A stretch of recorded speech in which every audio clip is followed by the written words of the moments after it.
दुश्मन को अपनी जान कहते हैं, हम अपनी जान के दुश्मन को अपनी जान कहते हैं। मोहब्बत की इस मिट्टी को हिंदुस्तान कहते हैं, हिंदुस्तान कहते हैं।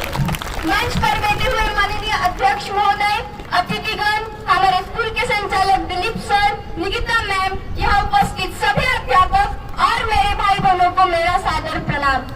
मैं मृणाली शेरगे आज आप सबके सामने स्वतंत्रता दिवस पर मेरा मंतव्य व्यक्त कर रही हूँ।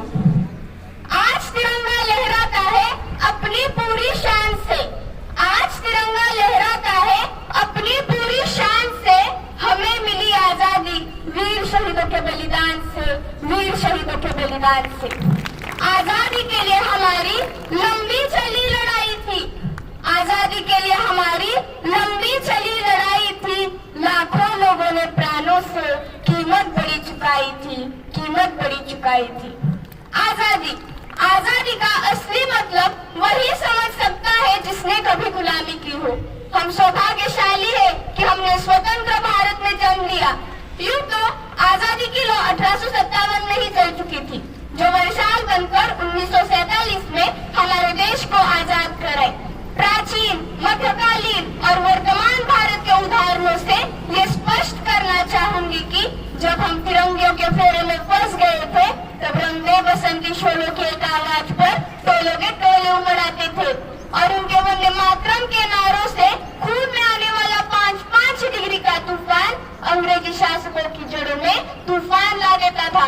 लोग मर जाते थे, मिट जाते थे, फांसी चढ़ जाते थे, तो वो भी अपनी देशभक्ति साबित कर रहे होते थे, क्योंकि उस दौर की देशभक्ति की कसौटी थी। उसके बाद 62, 65 और 71 के युद्धों में अपना सुहाग गंवा देने वाली औरत जब घर के हालात हो जाया करते थे कि प्यार भी भरपूर गया, मांग का सिंदूर गया, नन्हे नौनिहालों की लंगोटियां चली गई, छोटी छोटी बेटियों की छोटियां चली गई, बाप की कमाई गई, भाई की पढ़ाई गई। ऐसा एक विस्फोट हुआ, पता ही चला नहीं, जिस्म की गई बोटियां चली गई। और आपके लिए एक आदमी मरा है साहब, किंतु मेरे घर की तो रोटियां चली गई, मेरे घर की तो रोटियां चली गई। वाले हालात पैदा हो जाने के बावजूद भी एक माँ अपने बेटे को सरहद पर दुश्मनों की धज्जियां उड़ाने के लिए भेज देती थी और उसे पत्र लिखा कर ये भेजा करती थी कि अम्मा ने खत लिखा है बड़े ही चाव से, अम्मा ने खत लिखा है बड़े ही चाव से, पुत्र मेरे ना घबरा जाना, एक इंच भी पीछे ना हटना, चाहे इंच इंच कट जाना, चाहे इंच इंच कट जाना। इस तरह पूरा परिवार अपनी देशभक्ति साबित कर रहा होता था। मैं नहीं मानती कि फेसबुक और व्हाट्सएप के डीपी को 3 रंग में रंगा देशभक्ति है। और यदि आप कहेंगे कि साल में 2 बार हाथ में तिरंगा ले लेना देशभक्ति है, तो मैं पूछना चाहूंगी कि फुटपाथ पे रहने वाला वो बच्चा ट्रैफिक की छांव में नंगे पांव में जब तिरंगा बेच रहा होता है, तो क्या इसे आप उसकी देशभक्ति कहेंगे?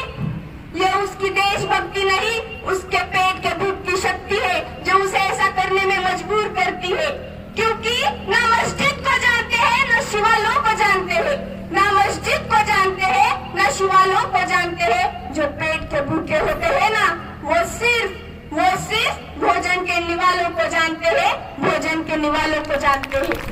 अपने परिवार, अपने समाज, अपने देश के लिए समर्पण का भाव है देशभक्ति। और हर देशद्रोही के जीवन में आने वाला तूफान है हमारी सच्ची देशभक्ति, ताकि हर देशद्रोही ये समझ सके कि अगर तू परिंदा है तो ये आसमान तेरा है, अगर तू दरिंदा है तो ये शमशान तेरा है।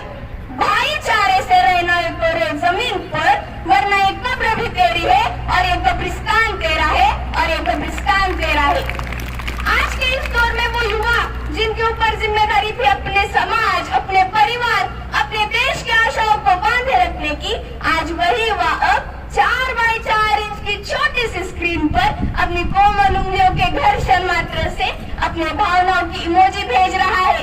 4 बोतल वोडका काम मेरा रोज का ने भारत का भविष्य तबाह कर रखा है।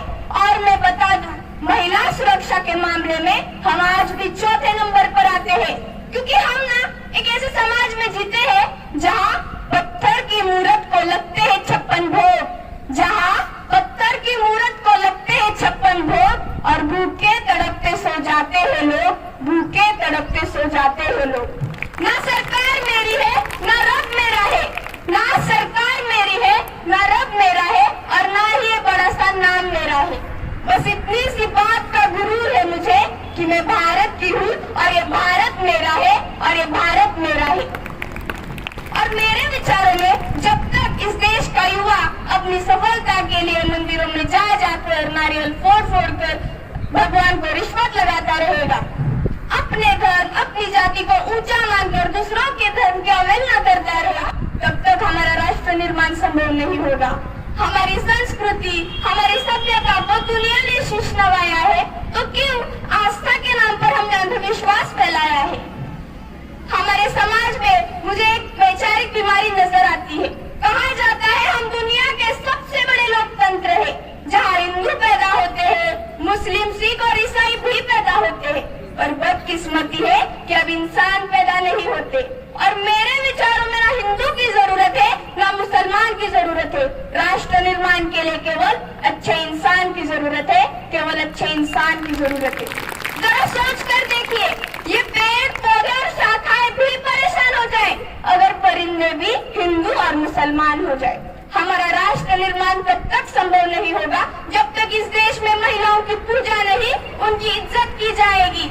हमारा राष्ट्र निर्माण तब तक संभव नहीं होगा जब हम स्वच्छ भारत अभियान में केवल सरकार नहीं बल्कि सड़क पर चलने वाला हर एक नागरिक हाथ बटाएगा, स्वस्थ भारत स्वच्छ भारत को दिल से अपनाएगा। और हमारा राष्ट्र निर्माण तब तक संभव नहीं होगा जब तक एक नागरिक नैतिक रूप से सटीक, चारित्रिक रूप से भ्रष्ट, मानसिक रूप से दिवालिया, धार्मिक रूप से अंधा, राजनीतिक रूप से गंदा, स्वैच्छिक मानव मूल्यों के आंकड़ों में जिन्न शिन्न पेपन में अखंड भारत को खंड खंड करता रहेगा, तब तक हमारा राष्ट्र निर्माण संभव नहीं होगा। बड़ी बड़ी बातें नहीं, छोटी छोटी कोशिशें करनी होगी, क्योंकि ठोकर हमें पहाड़ों से नहीं पत्थरों से लगा करती है। I being an Indian, I being a student, I being a simple daughter of this motherland, feel proud to be an Indian। और मैं सल्यूट करना चाहूंगी सरहद पर दिन रात हमारी रक्षा के लिए खड़े और उस जवान को, हमारी देश की पुलिस, प्रशासन और किसान को, और इस देश के हर उस व्यक्ति को जो अपना काम पूरी मेहनत, पूरी लगन और पूरी जिम्मेदारी से करता हो, जिनके बिना राष्ट्र में निर्माण की कल्पना करना भी असंभव सा लगता है।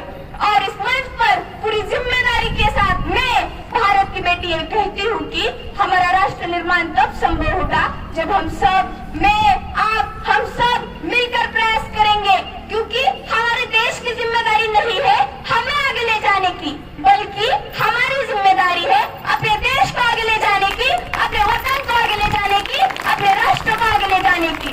तो अंत में मैं बस इतना ही कहना चाहूंगी कि मेरा हिंदुस्तान महान था, महान है, महान रहेगा।